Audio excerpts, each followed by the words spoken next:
The rain in London didn't wash things clean. It just made the grit on the pavement glisten under the neon lights. Zadie watched a droplet race down the panoramic window of the penthouse suite, her reflection ghostly against the backdrop of the darkened Thames. She adjusted the cuff of her charcoal blazer, her posture relaxed but coiled, a predator waiting for the signal to hunt. Across the room, sitting on a velvet chaise that cost more than Zadie's childhood home, was Madame Park. The matriarch of the Jumseong syndicate took a delicate sip of tea, her eyes sharp enough to cut glass. She was a woman who didn't ask for favors, she purchased obedience. "You come highly recommended, Ms. Washington," Madame Park said, her English clipped and precise, devoid of warmth. "They say you are unshakable, that you kept the senator's daughter alive in Bogota when half the cartel wanted her head." Zadie turned slowly, her expression impassive. "I did the job I was paid for, Madame Park." "I assume you have a similar job in mind."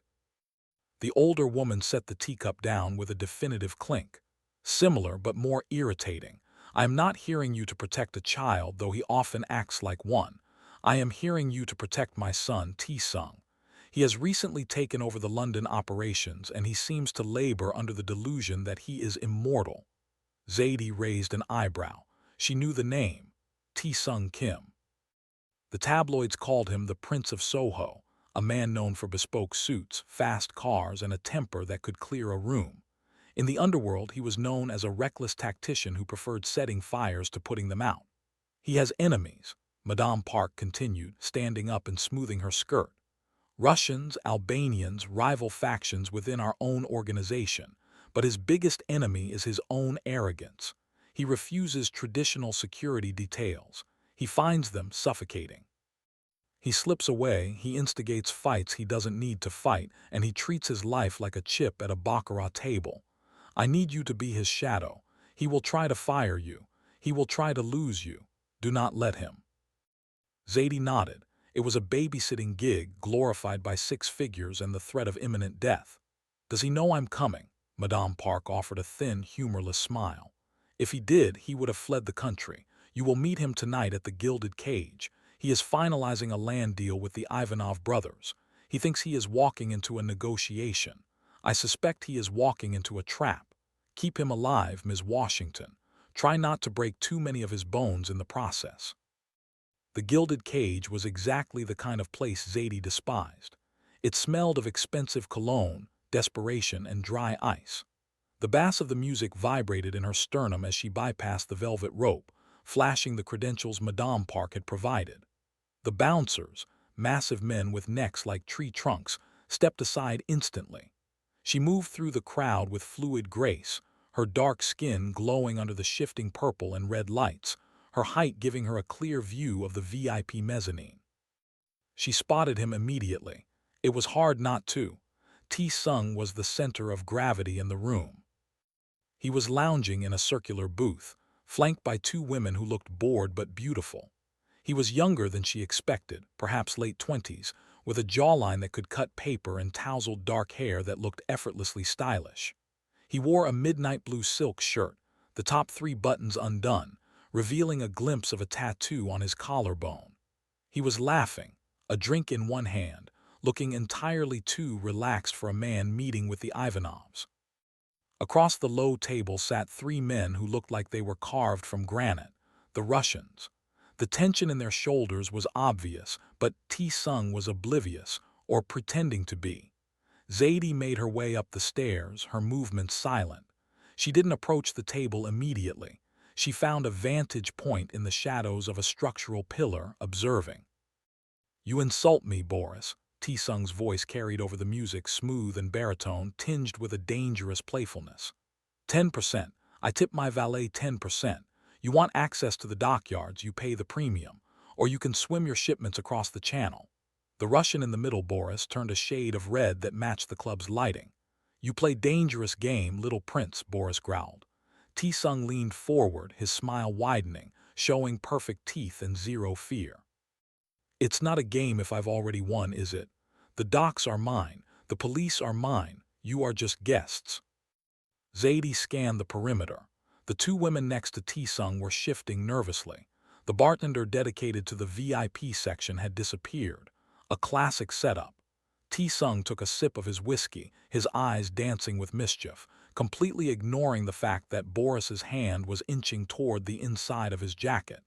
This was the stupidity Madame Park had mentioned. He was provoking a shark while bleeding in the water. Zadie moved. She didn't run.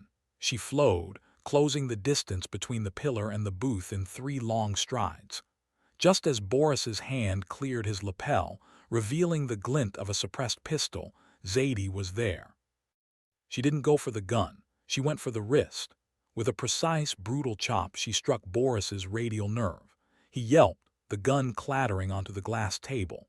Before his bodyguards could rise, Zadie had grabbed the whiskey bottle from Tae-sung's hand and smashed it across the face of the second Russian. The third reached for a knife, but Zadie spun, driving the heel of her boot into his solar plexus, sending him crashing back into the velvet seating. It took 7 seconds. In 7 seconds, 3 hitmen were incapacitated, groaning amidst shattered glass and spilled alcohol. The music kept thumping, the crowd below oblivious. Zadie stood amidst the carnage, her breathing even, and looked down at Tae-sung. He hadn't moved. He was still sitting there, a splash of whiskey on his silk shirt, looking up at her with an expression of utter bewilderment. He looked at the unconscious men, then at the gun on the table, and finally up at the towering woman standing over him. She adjusted her blazer, smoothing a non-existent wrinkle. "We need to leave," Zadie said, her voice low and commanding. "Now." Tae-sung blinked, then a slow, crooked grin spread across his face. It wasn't a look of gratitude, it was a look of intrigue. "Well," he drawled, standing up and brushing glass off his trousers, "I assume you're not the stripper I ordered. They usually don't hit that hard." He stepped closer to her, invading her personal space. He smelled of sandalwood and expensive scotch. He had to tilt his head back slightly to look her in the eyes, considering she was wearing heels. "Who the hell are you?" "I'm Zadie. Your mother sent me," she replied, grabbing his arm with a grip that promised pain if he resisted. "And you're the idiot who almost got shot in the face because he wouldn't stop taunting the Russians." Tae-sung laughed, a rich, genuine sound that seemed out of place next to the moaning bodies of his enemies. He pulled his arm free, though she noted he didn't try to strike her. "Mother, of course. She has no sense of dramatic timing. I had that handled."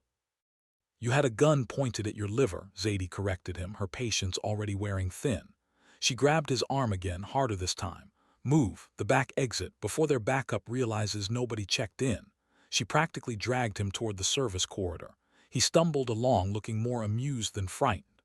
"You're very strong, Zadie," he commented as she kicked the fire exit door open, leading them into the rainy alleyway behind the club. "And very bossy. I don't like bossy.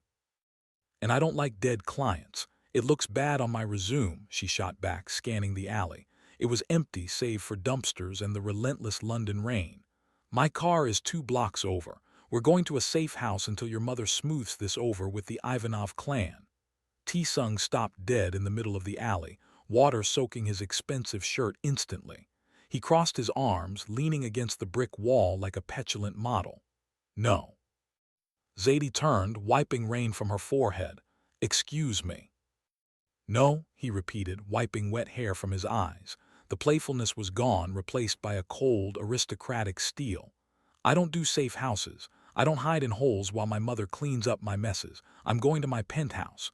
You can come, or you can go tell Madame Park you failed in the first 15 minutes. He stared at her, challenging her. This was the test.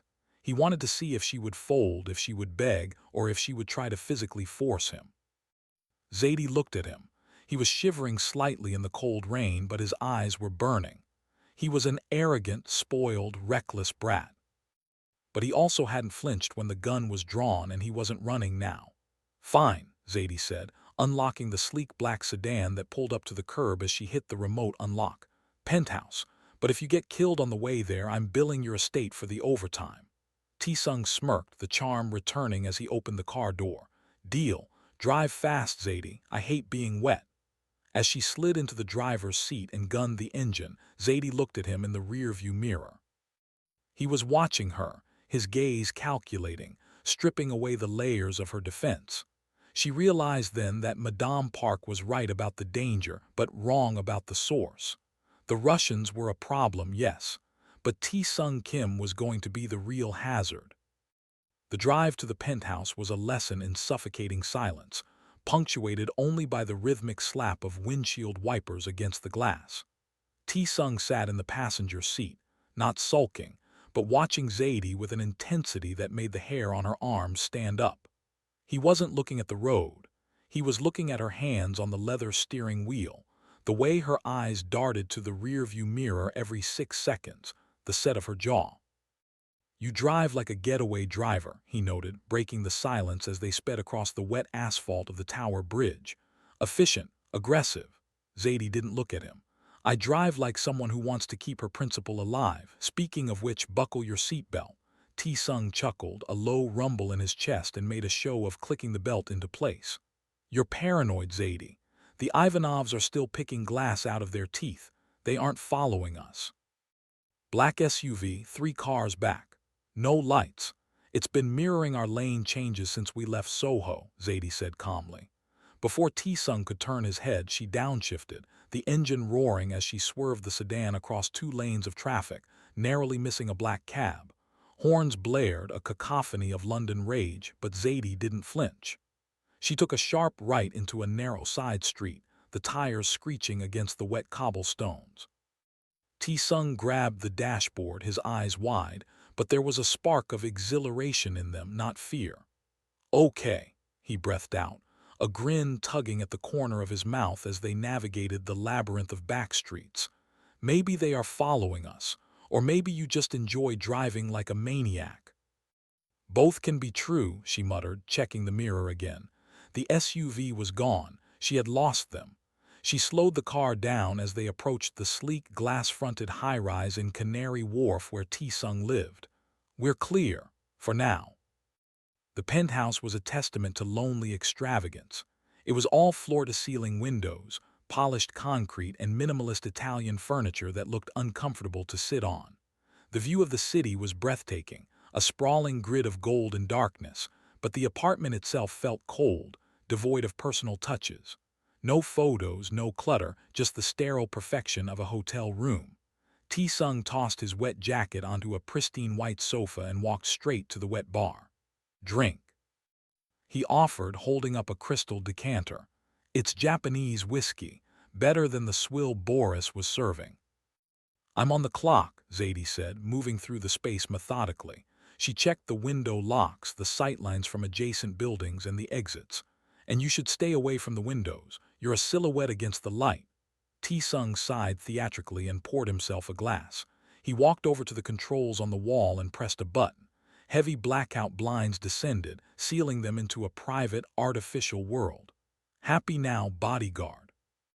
he asked, taking a sip and leaning against the marble island in the kitchen.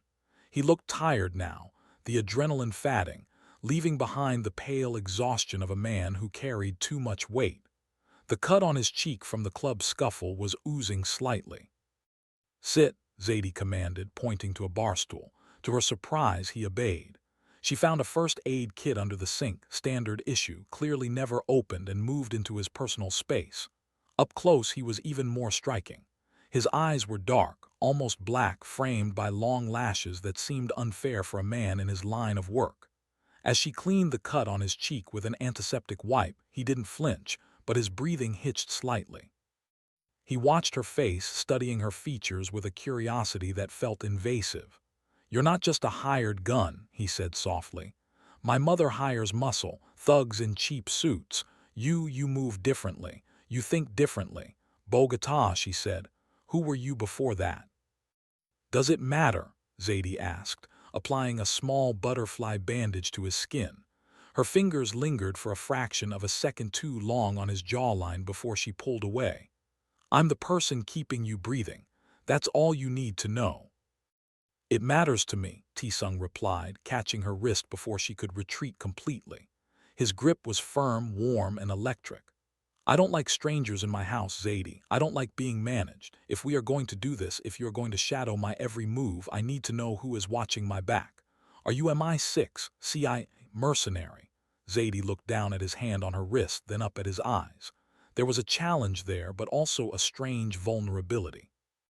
He was a kingpin, yes, but he was also a man alone in a fortress, surrounded by wolves. "Ex-Special Reconnaissance Regiment," she said, her voice dropping an octave. "I specialized in covert surveillance and high-value target extraction. I left because the government pays in medals and medals don't pay the mortgage." Happy, Tae-sung let go of her wrist, a slow smile spreading across his face. "SRR impressive, the ghosts of the British Army. No wonder you move like a phantom." He took another sip of his whiskey, his eyes never leaving hers. "So, you're overqualified to babysit a spoiled mafia prince, as I'm sure my mother called me." "She called you reckless," Zadie corrected, stepping back to create a professional distance. "She loves you, she's terrified she's going to bury you." Tae-sung's expression hardened instantly. The playfulness vanished, replaced by a bitter edge. "She doesn't love me, Zadie. She loves the lineage. She loves the succession. I am an asset to be protected, not a son to be cherished. There is a difference." He downed the rest of his drink and slammed the glass down, the sound echoing in the quiet room. "I'm going to shower. The guest room is down the hall, unless you plan on standing guard at the foot of my bed." "I'll be on the couch," Zadie said flatly, ignoring the provocation. "Keep your phone on, door locked." Tae-sung paused at the entrance to the hallway. He looked back at her, his silhouette sharp against the dim light of the kitchen. "You know, Zadie, the Ivanovs will strike back, probably tonight, maybe tomorrow. They have pride and I bruised it." "Let them come," Zadie said, unbuttoning her blazer and tossing it over a chair, revealing the shoulder holster and the Glock 19 beneath. She rolled up her sleeves, revealing strong, scarred arms. "I'm not tired yet." Tae-sung stared at the gun, then at her, and for the first time he looked genuinely impressed. "Good night, Zadie," he murmured, and disappeared into the shadows of the hallway. Zadie waited until she heard the shower running before she let out a breath she didn't realize she'd been holding. She turned off the main lights, plunging the room into semi-darkness. She walked to the wall of monitors that controlled the building's security feed. She watched the lobby, the elevator, the street. It was quiet, too quiet. She sat on the uncomfortable Italian sofa, facing the hallway leading to his room, her gun resting on the coffee table within arm's reach. She replayed the conversation in her head. He was damaged, angry, and intelligent, a dangerous combination. He wasn't just acting out, he was rebelling against a destiny he hated. But what unsettled her wasn't the threat of the Russians. It was the way he looked at her. Not as a servant, not even really as a woman, but as a puzzle he wanted to solve. And Zadie Washington had spent a lifetime making sure she was unsolvable. She closed her eyes for a second, listening to the hum of the refrigerator and the distant sirens of London, knowing that the hardest part of this job wouldn't be the bullets. It would be keeping her distance from the man she was sworn to take a bullet for. Just then her phone buzzed. A text from Madame Park. "Is he safe?" Zadie looked at the text, then at the closed bedroom door. "He's alive," she typed back. "Safe is a different story." The digital clock on the microwave read 03:14 a.m. The silence in the penthouse was heavy, the kind that presses against your eardrums. Zadie hadn't moved from the sofa, her eyes scanning the monitors. But her mind was replaying the way Tae-sung had looked at her in the kitchen. She was used to being looked at with fear, respect, or indifference. Desire was a variable she usually eliminated from the equation, but Tae-sung was making it difficult. A soft noise from the hallway snapped her back to the present. Tae-sung emerged, not in the silk pajamas she expected, but in gray sweatpants and a faded t-shirt, his hair damp and messy. He looked younger, stripped of the armor of his bespoke suits.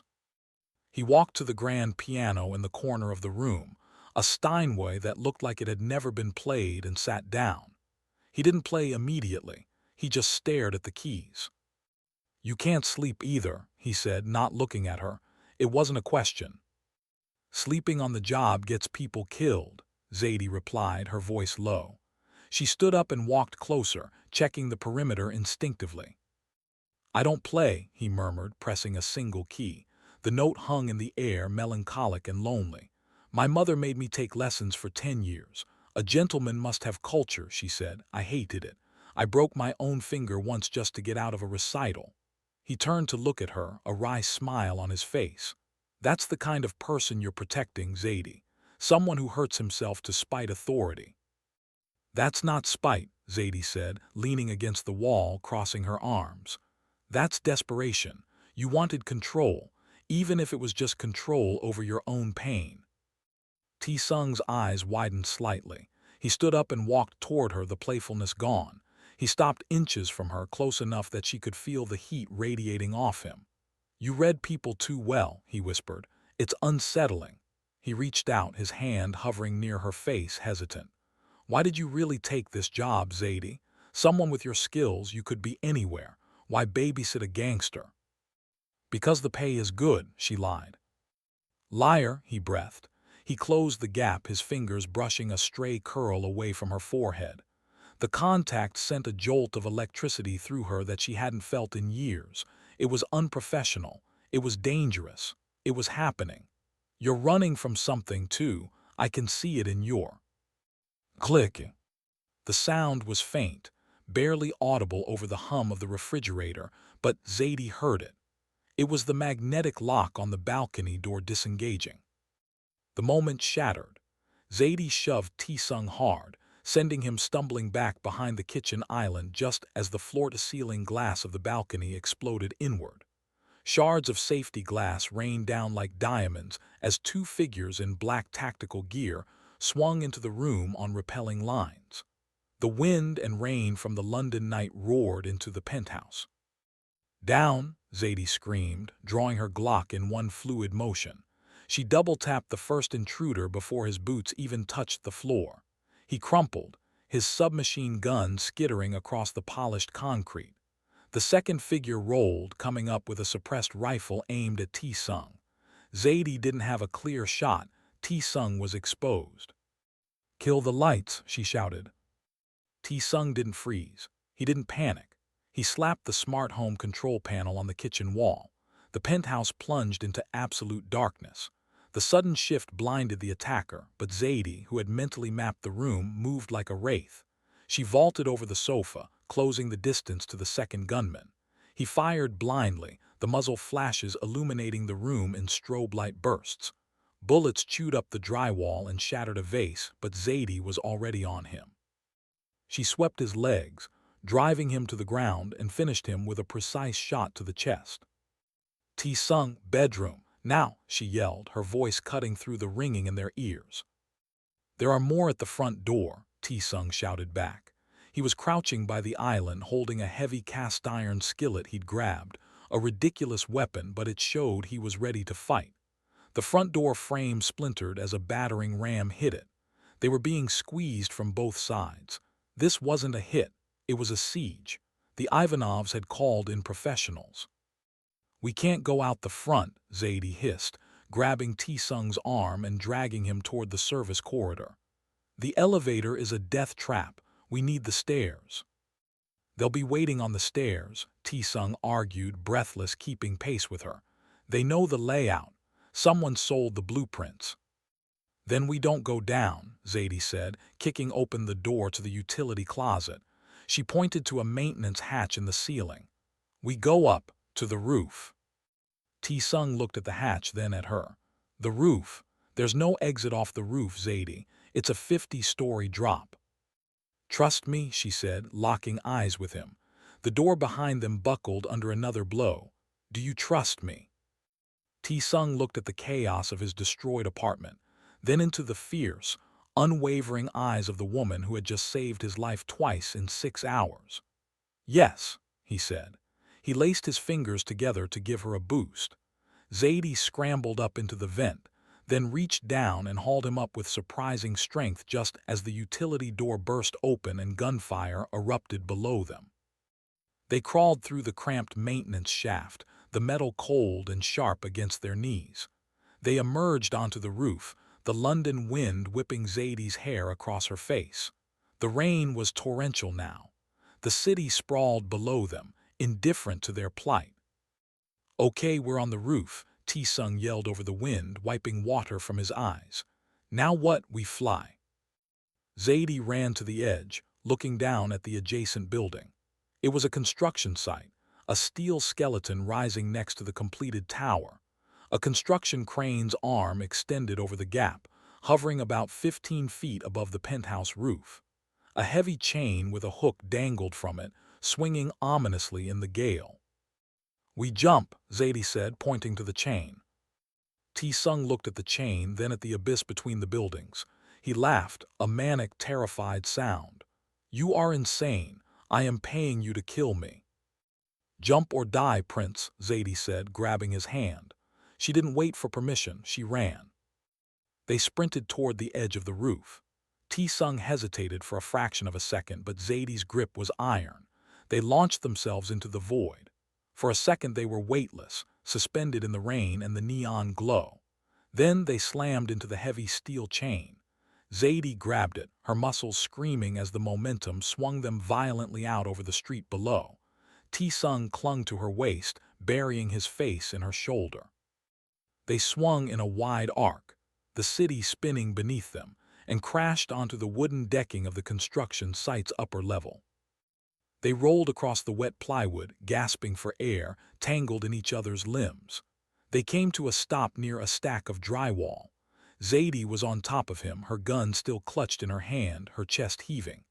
Tae-sung was staring up at her, eyes wide, pupils blown with adrenaline. The rain plastered their clothes to their bodies. "You," Tae-sung gasped, a smile breaking through the shock.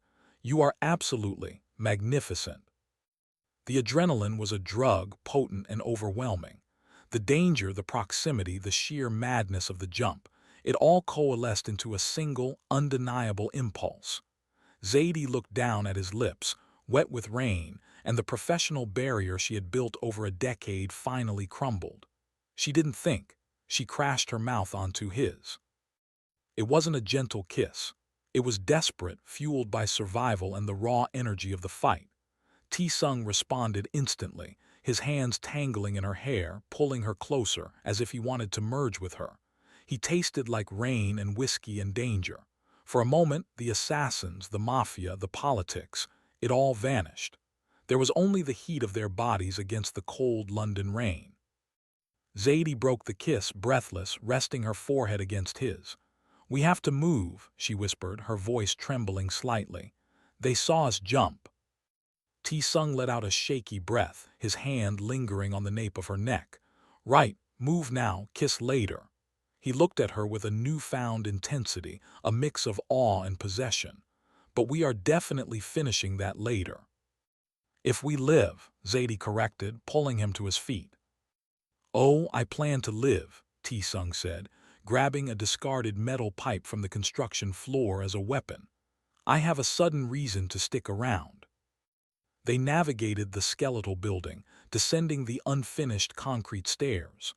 "My car is in the underground garage of the main building," Tae-sung said, "but we can't go back there."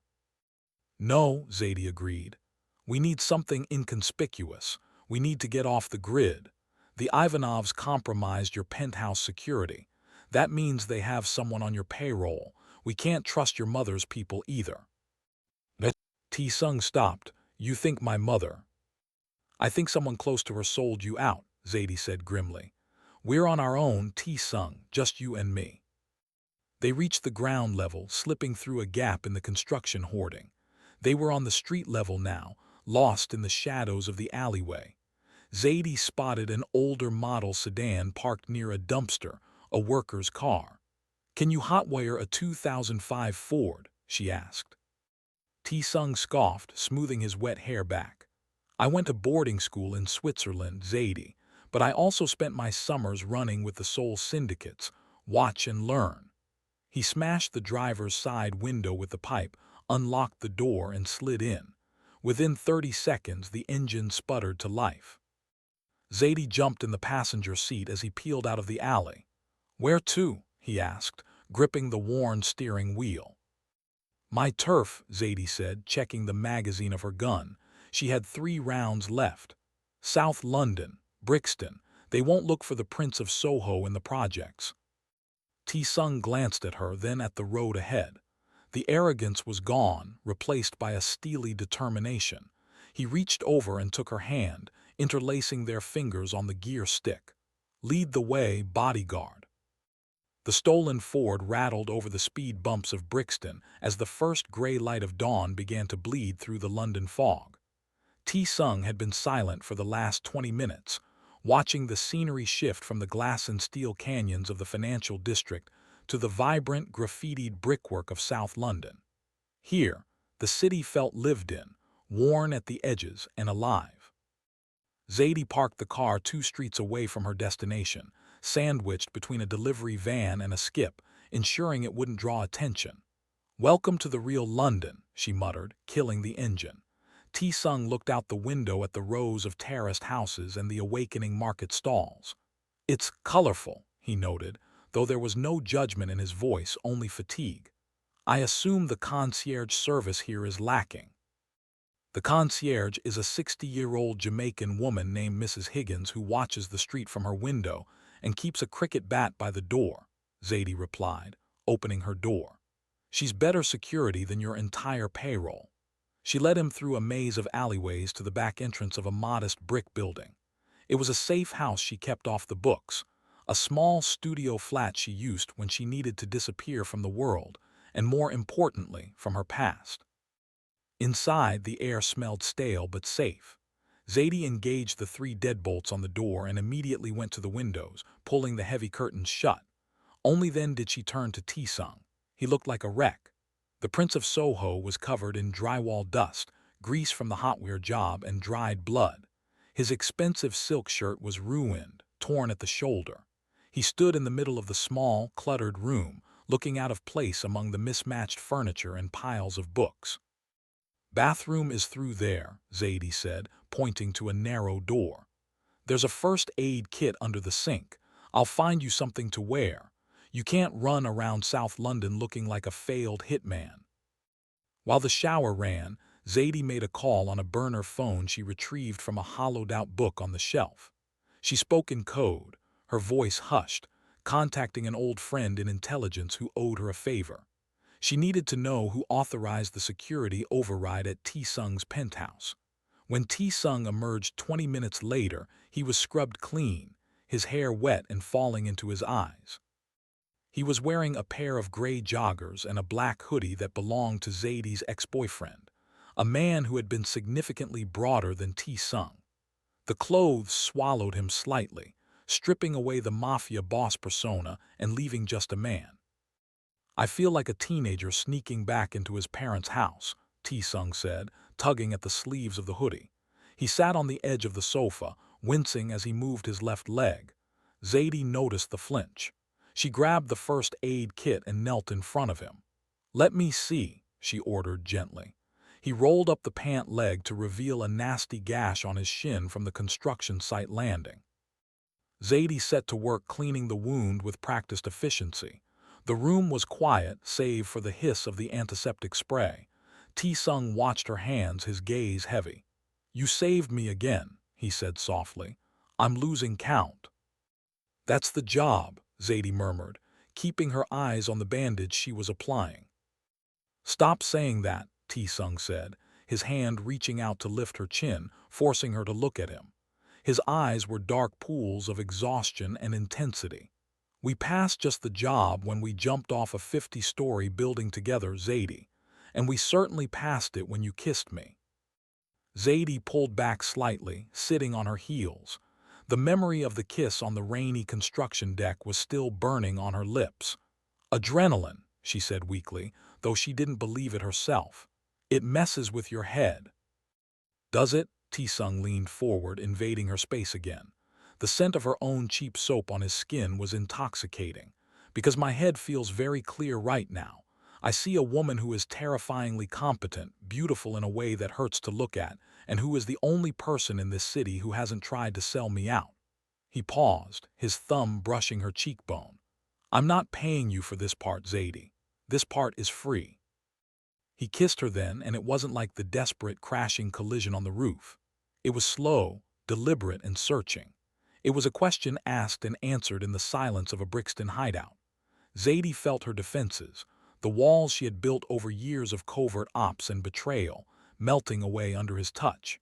She kissed him back, her hands finding their way under the oversized hoodie to the warm skin of his back, feeling the muscles tense under her fingertips. For a few minutes there were no Russians, no triads, no impending death. Just the two of them in the quiet dark. But the world outside didn't stop for romance. A sharp beep from the burner phone on the table broke the spell. Zadie pulled away, breathless, her forehead resting against his for a second before she stood up, the professional mask sliding back into place, though it was thinner now. "The contact," she said, her voice husky. She picked up the phone and read the text message. Her blood ran cold.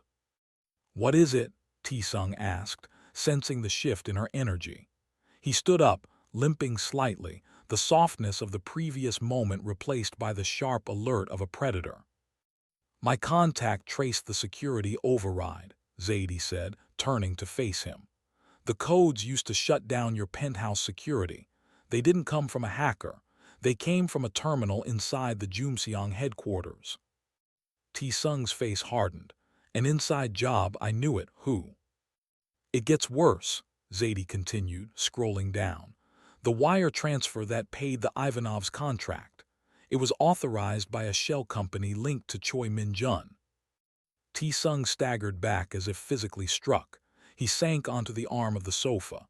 "Choi? That's impossible. Choi is. He's my uncle, not by blood, but he raised me when my father died. He's my mother's right hand. He's the one who hired you." "He hired me to make it look like they were trying to protect you," Zadie realized, the pieces falling into place. "If you died with a bodyguard, it looks like a tragedy, a failure of security. If you died without one, it looks like negligence. He wanted a witness to your accidental death at the hands of the Russians. He didn't expect me to be this good." Tae-sung ran a hand through his hair, a laugh of pure disbelief escaping his lips. "He wants the throne. He's been waiting 30 years in my mother's shadow, and now that she's sick, he's making his move." "Your mother is sick?" Zadie asked. This was new intelligence. "She has early-onset dementia," Tae-sung admitted, his voice hollow. "Nobody knows except me and Choi. She's lucid most of the time, but she has days. Days where she forgets who is friend and who is foe. Choi is using that.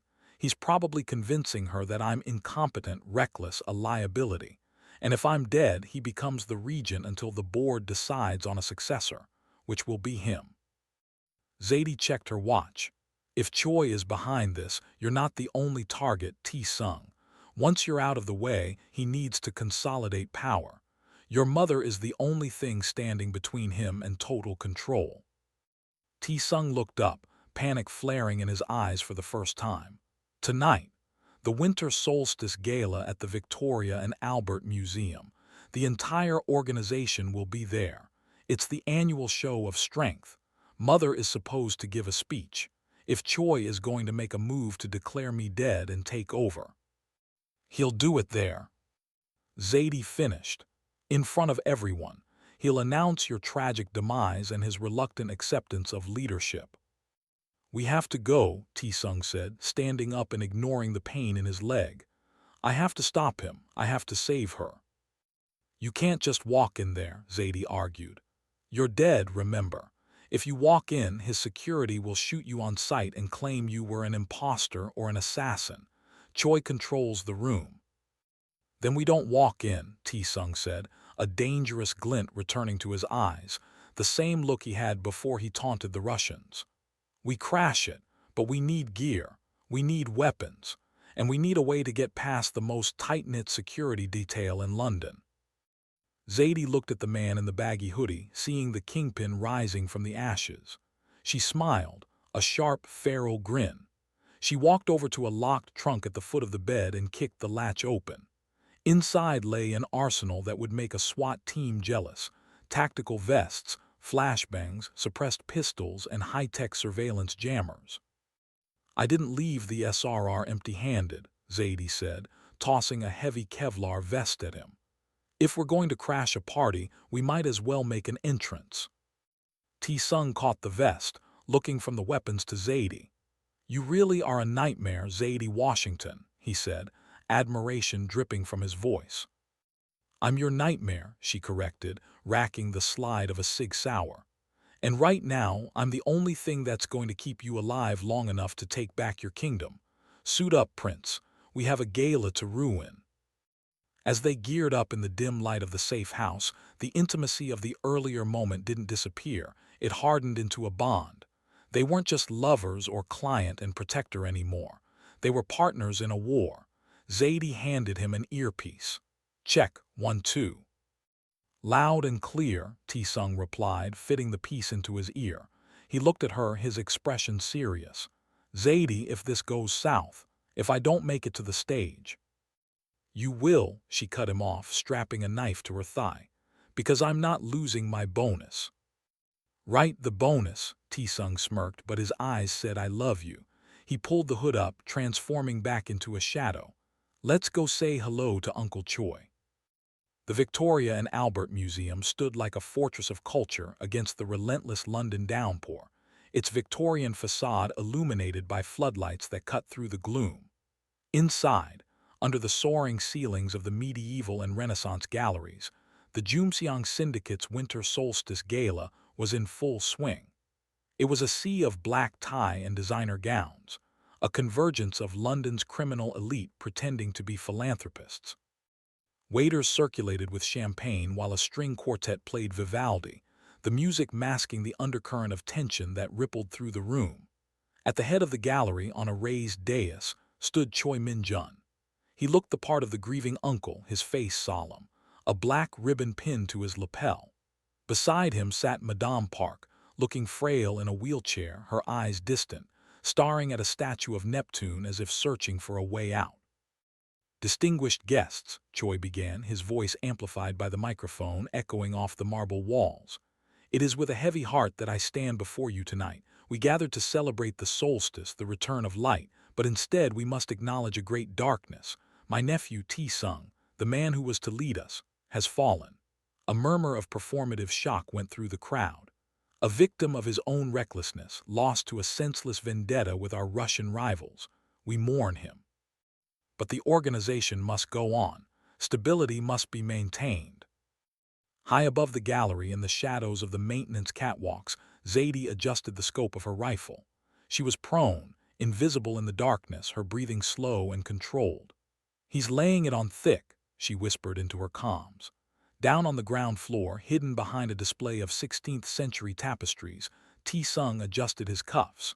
He was wearing a tuxedo they had acquired from a dry cleaner's delivery van on the way over. It fit him perfectly, but his posture made it look bespoke. "Let him finish the eulogy," Tae-sung murmured back, his voice cold steel. "I want him to feel the crown on his head before I knock it off." "He's calling for a vote of confidence," Zadie warned, watching through her scope as Choi raised a hand. Two of Choi's personal guards stepped closer to Madame Park, a subtle threat to keep her compliant. "Tae-sung, if they vote, it's over. You become a memory." "Now Zadie," Tae-sung commanded. Zadie didn't hesitate. She shifted her aim from Choi to the massive crystal chandelier hanging directly above the empty space in front of the stage. She squeezed the trigger. The suppressed shot was a mere cough in the vast hall, but the result was catastrophic. The cable snapped and the chandelier swung violently, crashing into a table of ice sculptures with the sound of a bomb going off.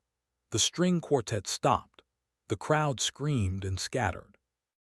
In the stunned silence that followed, the lights in the gallery flickered and died. Zadie had shot out the main breaker box on the wall opposite. The room was plunged into darkness, save for the emergency lights that cast long, eerie red shadows. "Who dares?" Choi screamed, his composure shattering. "I do," a voice boomed from the center of the room. Tae-sung stepped into the pool of red light, his hands empty, spread wide in a gesture of open defiance. The gasp from the crowd was genuine this time. He looked like a revenant, battered and bruised, but radiating a terrifying vitality. "I apologize for the interruption, Uncle," Tae-sung said, his voice carrying effortlessly. "But I think you're a bit premature with the funeral arrangements." "He is an imposter," Choi roared, panic shrill in his voice. "Kill him, he's a hallucination." 4 guards rushed Tae-sung. He didn't move. He didn't have to. From the catwalks above, 3 shots rang out in rapid succession, thwip, thwip, thwip. 3 guards dropped, screaming, clutching their legs. The 4th hesitated, looking up into the darkness where the invisible angel of death waited. "Stay down," Zadie's voice amplified over the hacked PA system, godlike and distorted. "The next ones won't be leg shots." The room froze. The power dynamic shifted in a heartbeat. Tae-sung walked slowly toward the stage, his steps echoing on the marble. The crowd parted like the Red Sea, terrified and awed. He stopped at the foot of the dais, looking up at his uncle. "You tried to sell me to the Ivanovs," Tae-sung said, his voice low but audible to everyone. "You tried to kill me in my own home, and you threatened my mother." Choi pulled a pistol from his jacket, his hand shaking. "I did what had to be done. You are a child. You play at being a king while the business rots." He aimed the gun at Tae-sung's chest. "Drop it, Min-jun," Madame Park's voice cut through the air. It wasn't the voice of a dementia patient. It was the voice of the matriarch who had built an empire. She stood up from her wheelchair, shaky but upright, pushing the confused guard away. She looked at her son, then at her brother-in-law. "A king does not hide behind assassins," she said, her eyes clearing for one brilliant, lucid moment. "A king stands in the fire."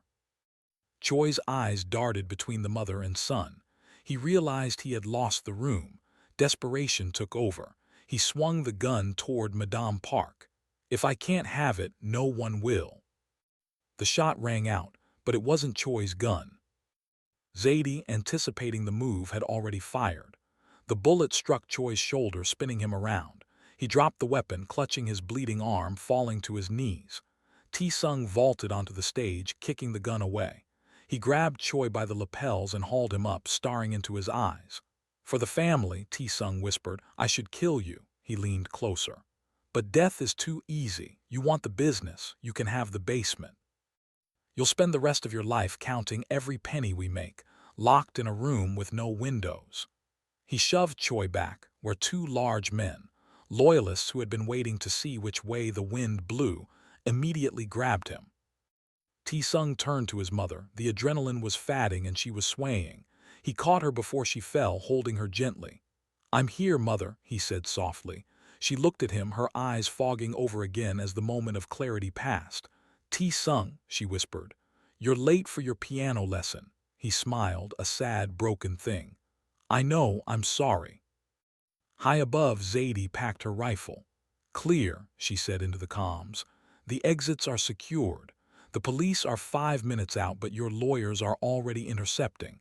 It's over, Tae-sung." An hour later, the rain had stopped. The terrace of the museum overlooked a wet, glistening London. The sirens were distant now. Tae-sung leaned against the stone balustrade, smoking a cigarette, the first one he'd had in years. He wore a fresh jacket someone had found for him, but the exhaustion was etched deep into his bones. He heard the heavy boots approach and didn't turn. He knew the rhythm of her walk.